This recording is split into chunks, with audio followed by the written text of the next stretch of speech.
Јас на некое друго место е новата представа која ќе биде прикажана на штипската публика в сабота на 30 ноември во театарот во Штип. Режисерот на представата Јован Ристовски пред медиумите истакне дека најважниот новитет за штипската премиера е тоа што има произведба на нов македонски текст. Пишувам по реална приказна во која крајот е трагичен.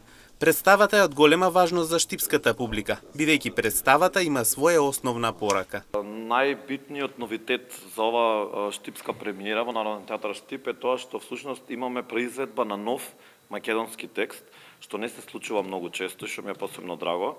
Ана Ристовска Трпеновска, која е автор на овој текст, е пишуван според оригинална приказна за една жена која ги уби сопствените деца. Значи, генерално е трагедија која почнува многу комично, многу забавно, но завршува трагично. Пораката генерално на Ана како автор за овој нов македонски текст е дека луѓето заборавија да се слушаат себе, заборавија да комуницираат меѓу себе, заборавија да бидат искрени, најстрашното заборавија да се сакаат. Дека улогите кои ќе се толкуваат на самата представа се доста тешки, согласни си и актерите, кои велат дека оваа премиера, како и останатите, ќе доживее голема гледаност. Вака јас ја играм, жената во представата. Дури ми е тешко да зборувам за тоа, не само тешко за играње. Ќе кажам само кратко, станува збор за доста комплексен лик, што жена која што се соочува со длабока тешка депресија, постојано под притисок од општеството, од социјалните медиуми, тоа што го кажа Јован, никој со никого не разговара, тие стеги само си го прикажуваме нашиот лажен живот по социјалните медиуми, како гледаме како на сите други им е подобро, а нам не си го гледаме сопствениот живот. Таа се решава на доста брутален чекор во, како да кажам, за убивање на своите деца, сакајки на еден начин да ги спаси нив од овој суров свет. Обично нашата публика сака комедија, но ова е трагедија, односно можеме да го склопиме и во жанр трагедија комедија, и приказната е значајна затоа што се бори за една сериозна општествена приказна форма која што се случува и е реална, но ние ја представуваме на начин кој што може да се извлече поука од сето тоа.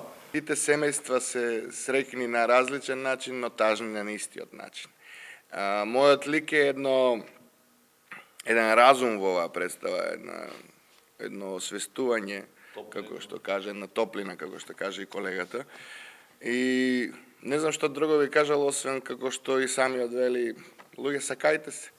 Јас го толкувам ликот на шефот, кој што во една прилика вели, луѓето секогаш го бараат тоа што им е познато од претходно.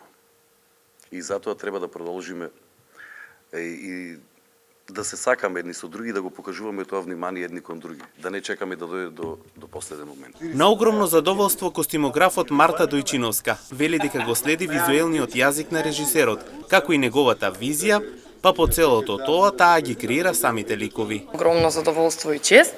А за костимографијата можам да кажам дека ја е во служба на представата, го следи визуелниот јазик на режисерот, како и визијата и естетиката.